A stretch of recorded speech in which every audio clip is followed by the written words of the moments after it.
The Bills offense gets back on track as they take down the Tampa Bay Buccaneers by a score of 24-18. This week on the Wandering Buffalo podcast. You are now listening to the Wandering Buffalo podcast with your hosts, Justin Goddard and Andrew Chang.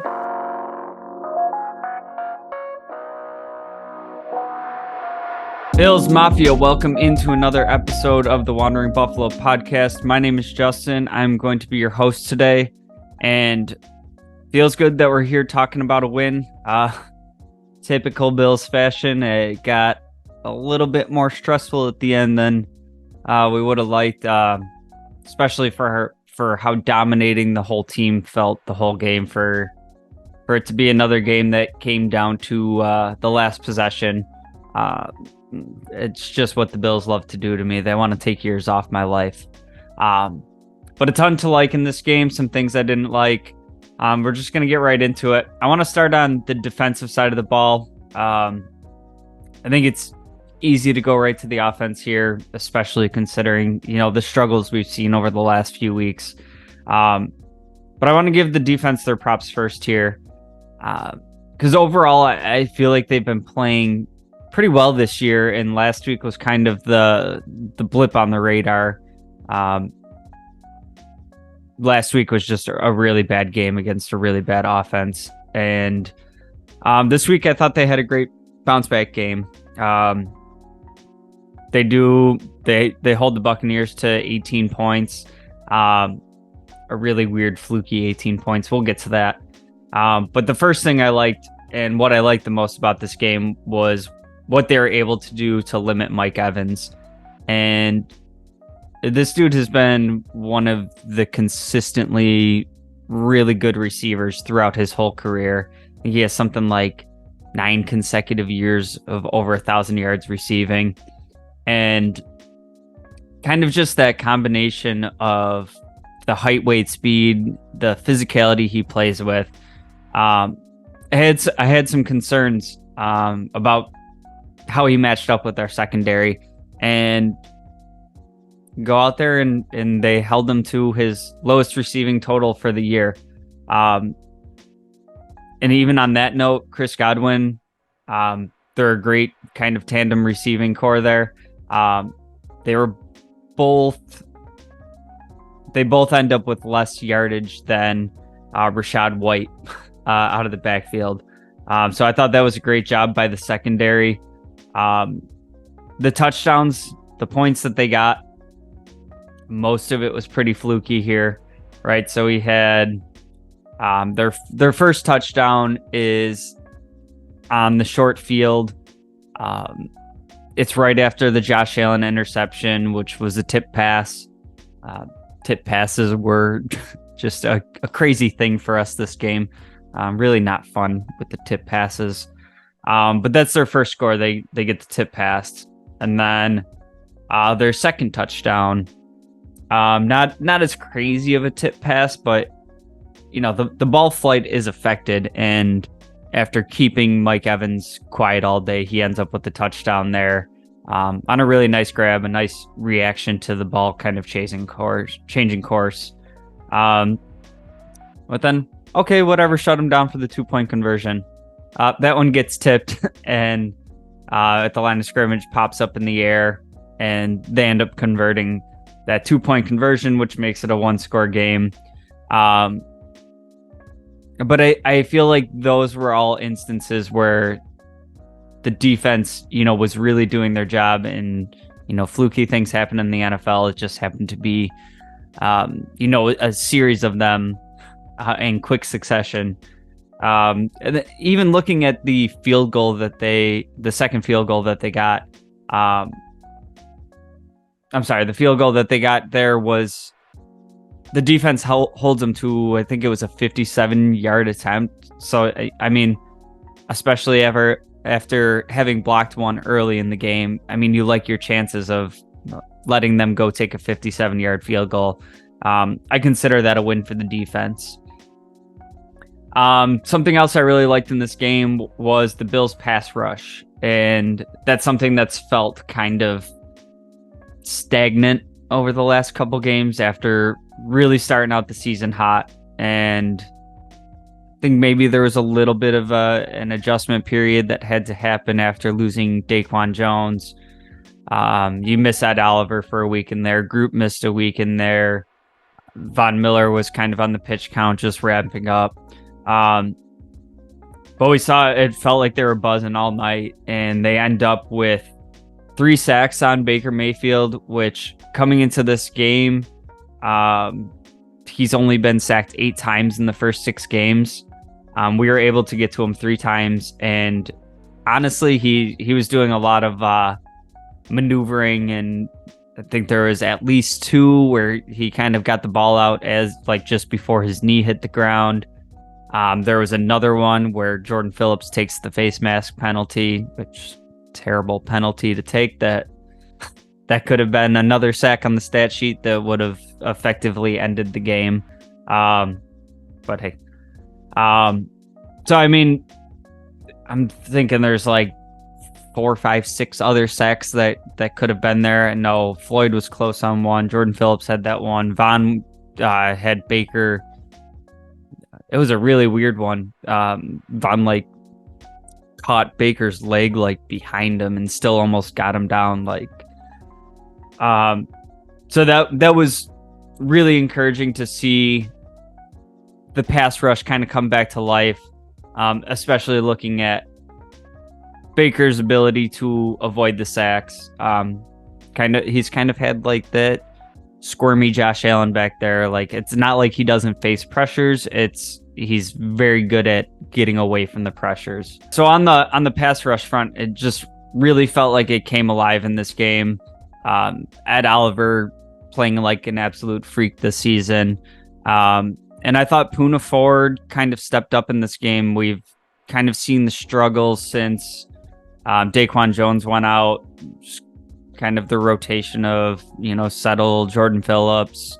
I felt like Poona Ford had a good game today, and hopefully that's something that we can build on, going forward. We do still have the trade deadline. Maybe they're able to bring in some help there, but to the level that Daquan Jones was playing to get that guy at the trade deadline, there's just not a ton of guys out there that are playing at that level, and B are going to be made available, even from some teams that are looking to sell in their kind of butt right now.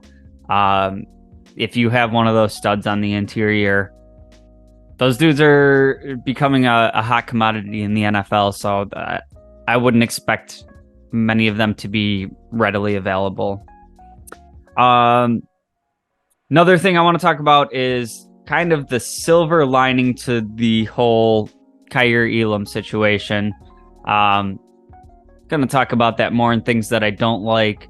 But I'd like to say the silver lining of that whole situation is in the same draft, we do find Benford, and,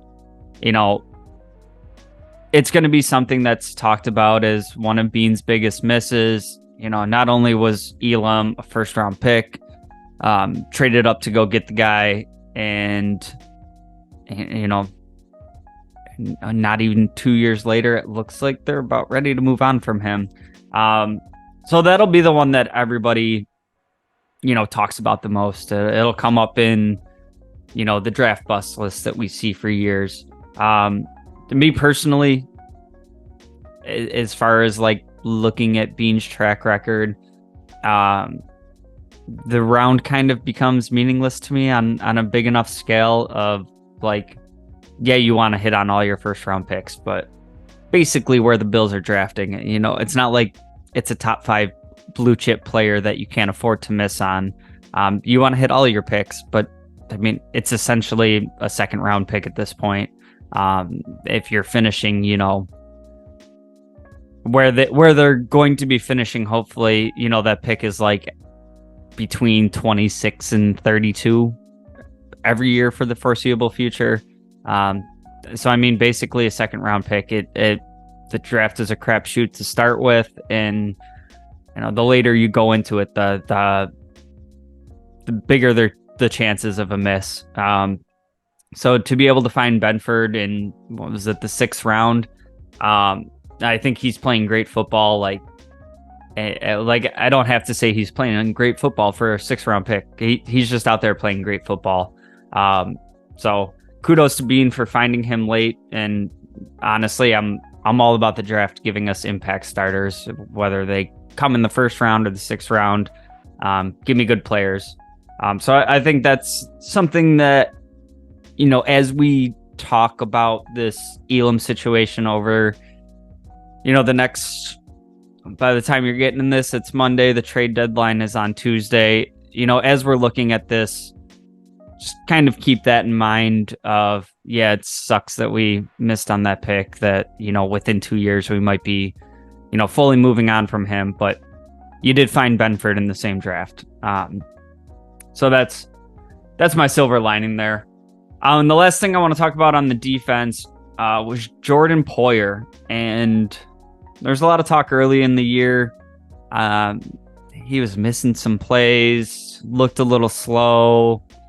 There started being the conversation of, is this why there was no market for Poyer? He's washed, he's done, blah, blah, blah. Over the last 2 games, I thought we've seen the best play from Poyer. He was all over the field. He was very close to having 2 interceptions. Seemed like they were trying. I have to watch this again and see exactly what was going on, but it seemed like they were kind of using him to fill the Milano role in some situations and bring Rapp in as a safety and kind of bring Poyer down to play more as a linebacker. Got to see more what they were exactly doing there, but what I saw the first watch through, I really liked that. Thought he did great in that role. Thought this was his best game of the season so far. Micah Hyde also had a great game. Just seeing those two, maybe they needed a few weeks to shake off some rust, get the old man bones moving. But if we start getting back to seeing them playing at that super high level that we're used to with them as a pair back there, that makes up for a ton of stuff on this defense. So love seeing that. Want to move into the special teams before we get to the offense, because last week we were kind of talking about how nothing was good. So this week, when everything was better, I don't want to ignore the special teams, because the units kind of in all phases had some really great moments. Start with the blocked field goal. Shaq Lawson gets his hand on it. You don't see a ton of blocked field goals in the NFL, so that was super fun. Deontay Hardy looked pretty great in the return game. It won't show up as huge yardage, but he was real wiggly back there, made people miss, set the Bills up with good field position a couple times there. Tyler Bass kind of had a little bit of struggles recently. We saw two, 3 misses that were kind of uncharacteristic for him. Had a nice bounce back game, made everything he tried. So hopefully that was just, a little short-term case of the yips that he got out of his system early. But good to see him back on track. And then my favorite thing to talk about with the special teams, because something you never really talk about is the punter. Sam Martin was phenomenal. It's not often we're going to spend much time talking about the punting, but he had 3 punts that pinned him inside the 10-yard line. It should have been 4. The last one, Saran Neal just kind of mistimed his jump a little bit. That one should have been down right at the 1. I think he had gave the Bucs starting field position at the 3, 4, and the 8. So just a tremendous job. Tremendous game from him. And as we move into kind of talking about the late game clock management play scenario, I think Sam Martin's punting tonight had a lot to do with that. We'll get to that after the break. Wrapping up on the things that I liked, want to talk about the offense and the way they came out in this game was just kind of a middle finger, a shut us up for everything that we've been concerned about and talking about this week. And they kind of just started right from the rip addressing everything that has been a concern. They came out, ran some no huddle, played with some tempo. We have a Josh Allen run on the second play of the game. They're starting off moving through the ancillary weapons. It was like boom, boom, boom, everything right at once. Granted, it was a field goal early in the game, but putting up points early, scoring points before half, just kind of all the things that we were concerned about, just addressed very early. There was actually much more scoring in the first half than the second half of this game. Love that. Feel like it was a little too conservative on the back end. If there was ever a week to try to boat race a team, I thought this would have been a good one for it. But yeah, the offense doing what they needed to win this game and kind of match that up with the defense, match it up with the special teams. My favorite thing about the offense in this game was just very simply Josh Allen looking like Josh Allen. He looked like a kid again. He looked like he was having fun. He was taking chances. He was running when it was necessary, but not going overboard with it. And when I talk about wanting Josh Allen to run, it's kind of like in the sense of this game. I don't need him taking, 20 carries a game and 8 of them are designed runs and 12 of them are him running for his life because there's no pass protection. Talking like maybe 3 to 5, depending on the game, like played calls for him. And then, another few that the pocket breaks down. He sees an opportunity, whether it's in the red zone or, like a 3rd and 8 and the middle of the defense opens up. I don't need him to be, the primary ball carrier and, out snapping all the running backs for carries. But I think one of the biggest parts of what makes Josh Allen, what makes him so special in the NFL is like he has this cannon of an arm. He's such a great quarterback. And when you really have to sell out to try to stop him from throwing the ball on you, defenders have their backs turned to him. They're watching everything on the field. And now he's scored it out for a 20-yard run. I think taking the opportunity for that kind of off his plate, and we've seen it through the first few games. There's quite a few times where we're like, a couple of years ago, Josh would have just ran for that. And like, I get what they're trying to do. They're trying to keep mileage off him.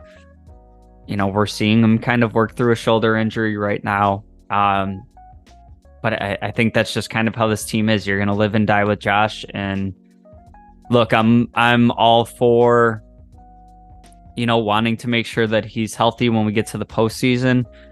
The NFL's a tough league. You can't. It's really hard to like intentionally tie a hand behind your back and go win a bunch of fights and say like, I'm going to release my other hand in the playoffs and then, really show you the whole catalog. Teams aren't just rolling over in the NFL, and I'm all for him being healthy through the playoffs. I would like to make sure we get to the playoffs before that. And speaking on the Josh Allen running, sorry, I almost forgot this. When we're talking about how the threat of his run opens up other things, and that's what makes him so special. We saw this on the Dalton Kincaid touchdown. Josh Allen does classic Josh Allen. He's rolling to the right, and I believe it was Devin White, and he just gets put in that conflict there of, Kincaid's running towards the sideline a little bit behind him. Josh Allen's in front of him, and he has to make a decision. And that's the type of play that the running from Josh sets that up. that Devin White commits to making sure Josh isn't running, and Josh is able to just sneak that ball in behind for Kincaid's first touchdown. That play can go the other way too, of White deciding he's going to stick with Kincaid, and Josh Allen gets a full head of steam. Maybe it would be, maybe it wouldn't be a touchdown, but it'd be damn close to the same result. So that's just in a nutshell, kind of what the more limited amount of Josh Allen runs, but like it's still being there. It's still being a threat. In this game, I thought the offensive line played really well.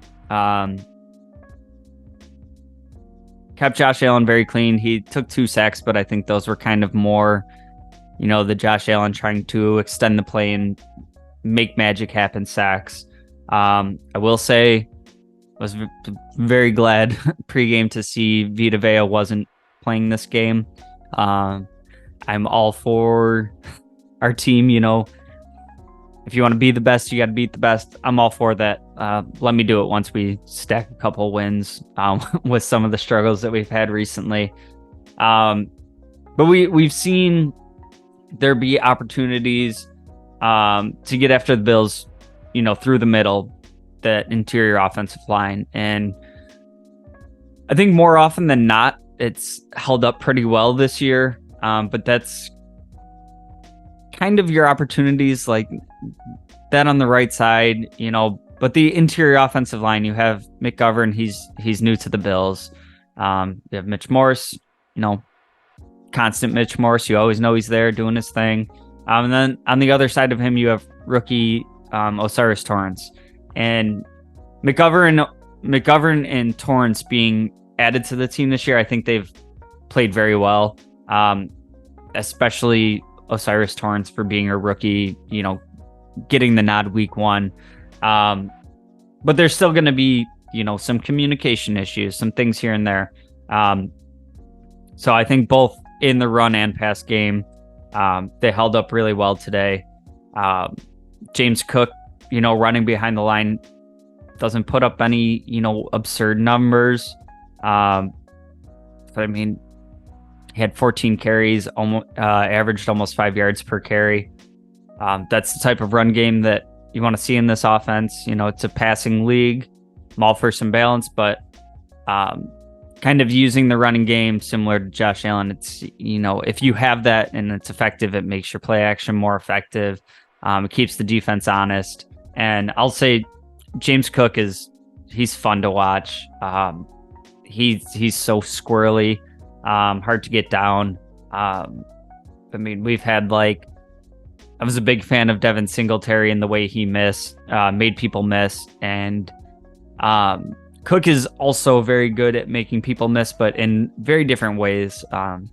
Singletary had the quick stop, short, sudden movements, and James Cook is just so smooth and so quick in his change of direction. Haven't seen a ton of big run breaks. I feel like we're pretty close to seeing him snap a couple 75-yard runs. First and 10, you just got the ball and he takes it to the house. I think it's really fun having that level of talent in the backfield and what that can mean for the team. I want to wrap it up with the wide receivers, tight ends, the receiving coming out party. We've had so much concern going through the beginning part of this season, and kind of it goes into last year's playoff run as well. It's kind of been Diggs and everyone else. And it was mostly Diggs. And in this game, not only was Diggs not the leader in yards, he wasn't second, he was third. Khalil Shakir, and I'm calling this his official coming out party. I think he had a mini one last week. Last week I think was 4 for 4 for 34 yards. This week 6 for 6 for 92 yards. So great game for him, and he's looking like he's playing confident to me. And I think sometimes, me personally, I kind of forget just how fast Shakir is. He's a 4.4 40 guy, so it's not like he's some slouch out there. But also seeing him, finish some of his runs after catch with some physicality, dropping a shoulder, little back step to make somebody miss, tiptoeing down the sideline. I was super excited when the Bills drafted Shakir. I wanted to see more of him down the stretch last year. I like that he's getting his opportunities kind of early in this season, and with Knox out for the foreseeable future and Kincaid, he's going to have a more traditional tight end role. I think those opportunities open up for the slot guy, and I think Shakir is it's early. He looks like he's going to firmly take control of that to me, though. I think Hardy's had some opportunities. He's like an electric gadget guy so far in this offense. They haven't really used him a ton in the passing game. I think there's still a lot of ceiling to reach there. But as far as traditional receiver in that spot, I think Shakir is starting to emerge. Gabe Davis, answering his rough week last week. 9 catches on 12 attempts this week, 87 yards and a touchdown. Diggs, like I said, number 3 on the team, 9 of 12, 70 yards. And Mr. Dalton Kincaid, second consecutive week he's had a big game. 5 catches on 7 attempts for 65 yards and a touchdown. And I love this connection that's building between Allen and Kincaid. And honestly, just looking the way that this passing game was kind of divided up, plus James Cook, what he was able to do in the run game. He wasn't really involved in the passing game in this one, but he can be. And just seeing that as breaking down as what all of our top weapons are. Granted, it's 1 week of this, diversification, but just everybody kind of getting involved, fairly even attempts, and everybody kind of affecting the game in their own way to have a big success as a whole unit versus there's 200 receiving yards, but 130 of them were Diggs, and you split up 70 between 6 other players getting 1 catch each. Now this was 4 other players all making contributions, all different scenarios, all multiple catches. So that was one of the things that I saw in the season thus far is, a lot of people were involved in the passing game, but a lot of it was, 1-2 targets.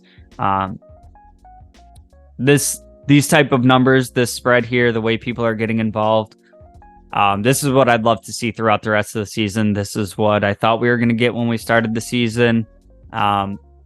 I think the more you can do this, the less teams are going to be able to decide they want to, double Steph Diggs all game, and he's going to get his opportunities. And as you can, move between who they're trying to take away, what they're trying to do, you have just so many options. So I think this was the type of game script for the wide receivers, the tight ends, to build on going forward.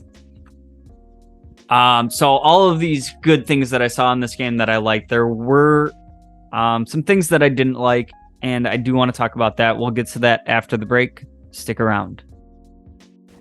Hey, this is Brother Bill. Now back to the show.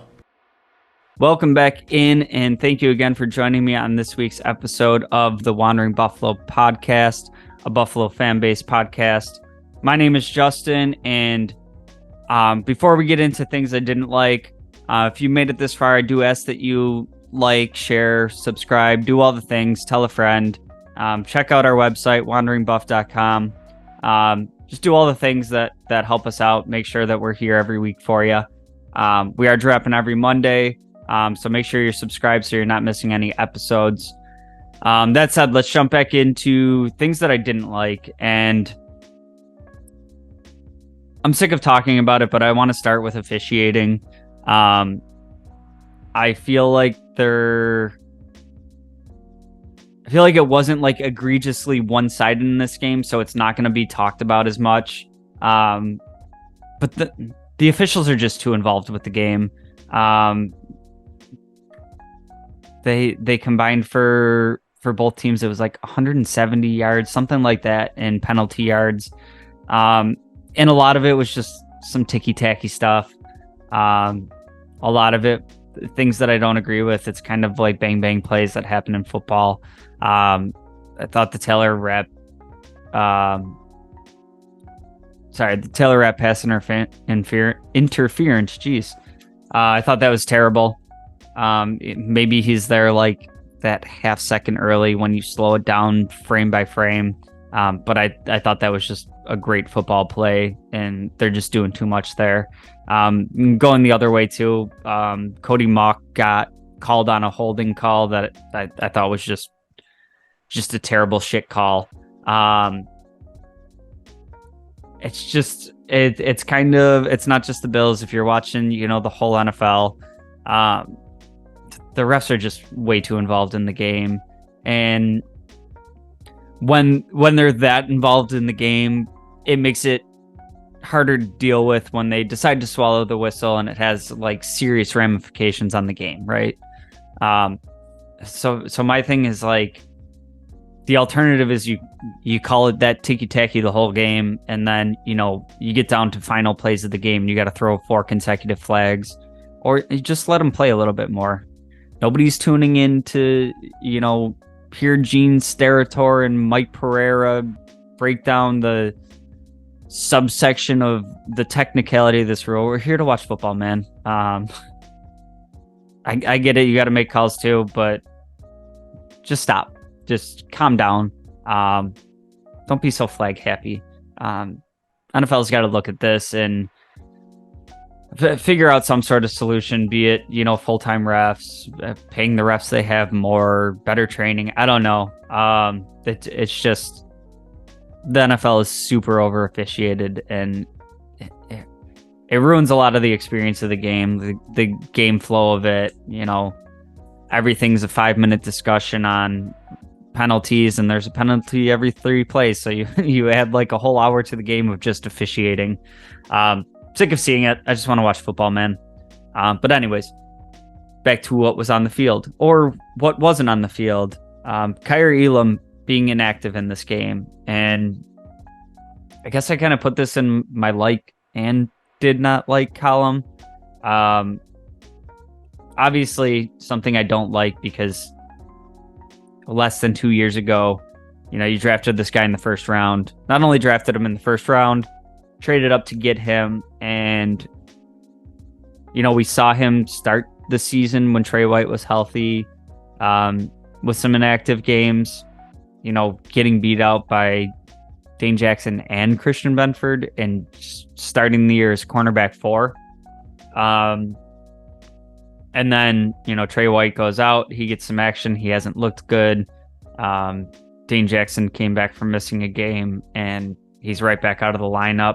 And in this game, he was inactive in favor of Josh Norman. Yikes. 35-year-old Josh Norman joined the team, like a week ago. And for what it's worth, he came in and had some nice plays on special teams. Maybe Josh Norman still got some juice. But I think this is much more a commentary on Elam than what they think Josh Norman is going to provide.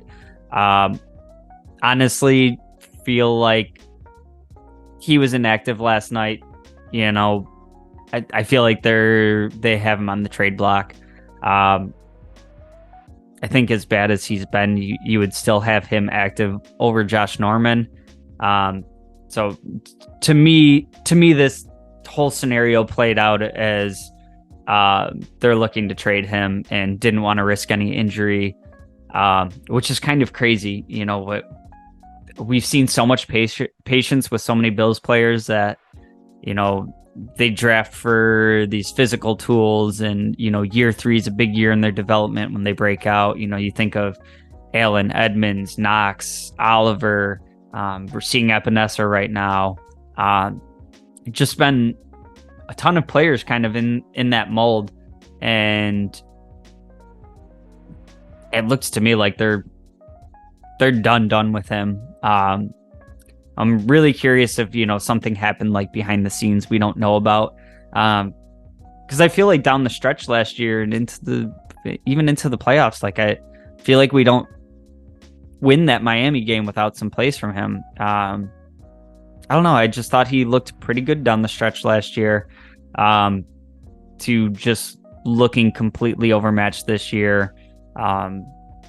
Coaching staff seemingly just done with him. It's crazy for how recently he was drafted and giving up assets to go up and get him. The side of that I do like, should touch on that, is the willingness of this organization to take a step back and be willing to say they've made a mistake and not double down on those mistakes, which I think is something you don't see a ton of in the NFL. People, coaches, GMs kind of live and die with these players and what they think they can be. We've seen this a few different times. The one that really stands out to me forever is when they went out and got Kelvin Benjamin, and like that was supposed to be, this move to really push us forward. And Benjamin sucked, and I think he got cut in the same season. Bean has shown the willingness to take swings, and when they don't work out, move on. And I don't know if Elam will get moved before the trade deadline. But to me, this kind of spells, you don't want to just stick around with Elam for an extra 2 years because you drafted him in the first round. He's cheap labor, and we'll see what happens. I think especially with the injuries Trey White has gone through, if you're ready to move on from Elam, then do it so we can reset that. Maybe you draft another guy in the first round and try again. Maybe you go out and, really swing for the fences on established veteran that is going to come in and what they are. But you're not going to spend another 2 years, kind of handcuffed by a player. And in the meantime, you have Dane Jackson and Benford that are both playing pretty well. And, with the uncertainty of Trey White, does he come back from this? Does he want to retire? Is he sick of these injuries? And the Achilles is a serious one to come back for us, especially, for the movement skills necessary as a cornerback. So I think there is just some uncertainty there. And yeah, I mean, if you're done with Elam, move on, lick your wounds and start looking for the next move there to bolster your team for the long run at the position. So pros and cons there for me. The end of game kind of sequencing with the offense, didn't love. There was like 4 consecutive punts where this offense was just humming in the first half. And I know there's some adjustments happening at halftime, whatnot, but it really looked like the Bills, took their foot off the pedal, got a little conservative, and led to, some consecutive punts. And part of me understands it to an extent. You have a lot of confidence in Sam Martin. You see what he's doing in the punting game, pinning them back deep, and you have an offense that hasn't really moved the ball much on you in the game. So, to me, it's a little bit of, you're going to trust your defense. If they start with some bad field position, to me on the couch, I would love to see you trust your defense kind of in the plus territory and really try to slam the door on them. But I get the punting. I just don't love it. Ends up working out, but we see how it can go sideways. It ends up being a 1-score game with a final drive left, and that almost goes sideways real quick. So in particular in this game, when, the last 3 weeks, there's been so much talk about the offensive struggles, and the offense is coming out and just kind of asserting their dominance. I thought if there was any week that it would have been really great to drop 40 on a team, and it from early indications, it looked like that was going to be the case in this game. If there was ever a game to, gamble a little bit and try to run up the score, I think it was this one. To just leave nothing in doubt. This 10-day break coming up, give everybody something to talk about how good the offense was. We made it through the lull, whatever. But we didn't do that. And really is another fourth consecutive week where the game comes down to the last play of the game and my elevated heart rate.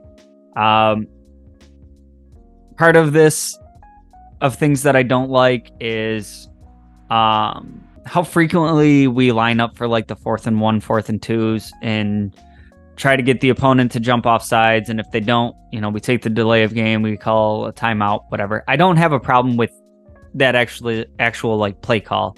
Josh Allen's got a great hard count. We've seen this work a ton of times. My issue is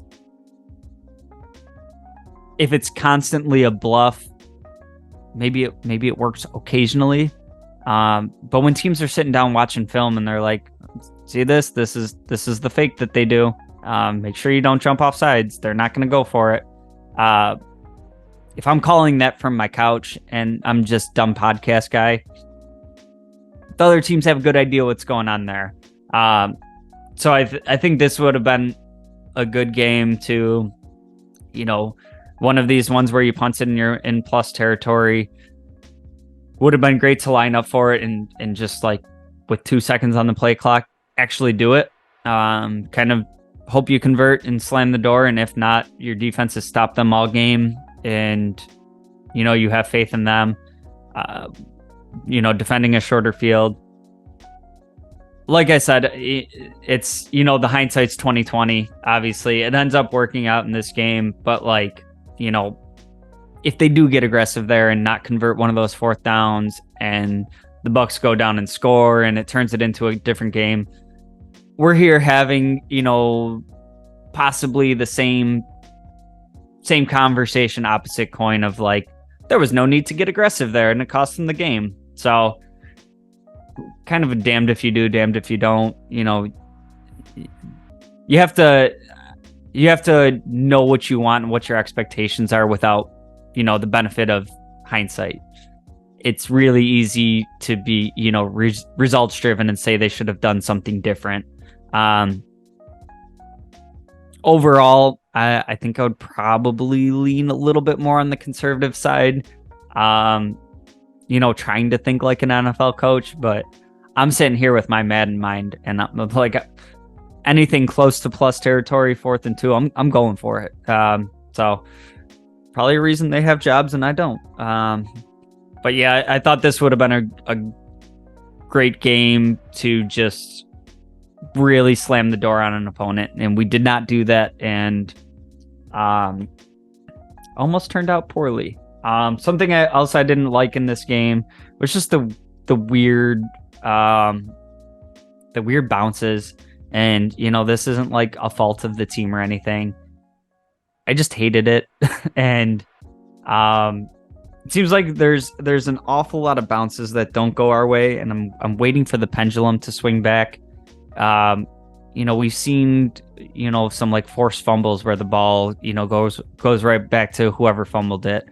In this game, we see a mishandled snap from Baker Mayfield, and it like goes over his head and literally lands perfectly and one hops right into his arms. And Micah Hyde's coming in hot, and like that play could have gone so many other ways, and Baker Mayfield catching the ball and getting rid of it is like the lowest percentage of what could have happened there. Hyde is screaming in untouched, like that could have been, Baker gets the ball and he gets sacked. It could have been strip sack fumble and somebody could have scooped in and returned it. It could have not bounced right to Baker and could have bounced right to Micah Hyde, who was like a yard away at the time, and he could have just kept screaming down the field. Like, there's so many different outcomes that could have happened there that it, like, had the ball just bounced slightly differently. And then you see all the other bounces that happened in this game, the 2-point conversion, the touchdown, Josh Allen's interception, straight up in the air, lands in a mosh pit in the trenches, and they come away with it. It's just like 5 ridiculous bounces in this game that none of them bounce our way. So hopefully we've earned some credit with the football gods, and those will swing our way at some point. And kind of just want to wrap up this show on things I didn't like, and it was 100% the last play of the game, and the Hail Mary, and didn't like that we kind of dominated this whole game and let the Bucs be in position to have a chance. But also don't love that the Bucs decided to go for 2 to make it a 6-point game. That was really a confusing call to me, and without the benefit of like a really fluky bounce, they would have needed a touchdown and 2-point conversion on the last one to just tie instead of making it a 7-point game. That made no sense to me. It worked out for them that if they're able to score and get a PAT, they're set up to win the game. But this Hail Mary, as they're kind of like panning out and watching the arc of the ball, it's like the life flashing before your eyes, just everything in that quick moment. And I'm thinking of like all of these plays that are on NFL highlight tapes forever. Add it right in there with like Music City Miracle, Hail Mary, the Justin Jefferson one-handed play over Cam Lewis last year. Week 1, Garrett Wilson like tipping the ball up to himself and catching it on the ground. It just seems like some of the weirdest, wildest catches happen against us, and maybe I just notice it more because it's the Bills, but it seems to happen so often. The Julio Jones one, I think it was last year, where defender's in perfect position and bounces off his head and goes like another 10 yards to Julio Jones, and he toe taps it.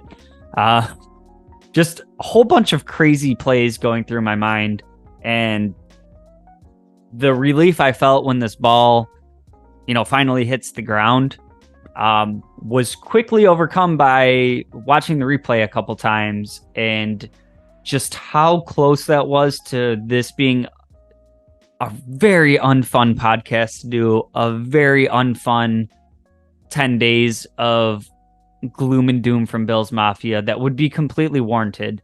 Watching that replay, Chris Godwin never gets his eyes on the ball, but there's like this little semicircle of Bills defenders with Godwin in the front. Probably could have been a pretty easy pass interference call on Bernard. But all that being said, like the ball drops kind of right into that hole of Godwin turned his head to the right, I believe. If he turned it to the left and, tracks the ball like 1 second earlier, that was a makeable play. And God, that would have been very awful to go into this mini bye and another loss under the belt and just dramatic, demoralizing, terrible fashion. So really glad to sit here and just, casually say that's something that I didn't like. Very glad that I'm not starting this episode with how much I didn't like that going the other way. Maybe that was the one that swings our way for how many ridiculous, absurd, awesome plays have been made against us. So collective sigh of relief on that last play, but maybe it's something that this coaching staff needs to revisit, of like end of game, like doomsday scenarios. Like, what are we doing to make sure that these don't happen? Because that was, like I said, very close, and we've seen quite a few of these go against us. So, hey, coaching staff, take a look at that. Get a better plan for Hail Marys, I guess. But that's going to wrap it up tonight. Bills are headed into a little mini bye week here. Come out and face the Cincinnati Bengals. Rematch game from, them taking us out in the playoffs this year. A team that's had their struggles themselves this year, but we know what a talented team they can be, what they can do, the talented receivers they have. So huge matchup coming up against the Bengals. We do have the trade deadline happening between now and then.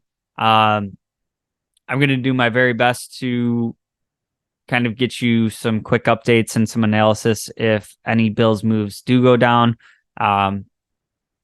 It's a Tuesday deadline. It's not a great day for me, but we'll do the very best we can to get you that as soon as possible if anything happens.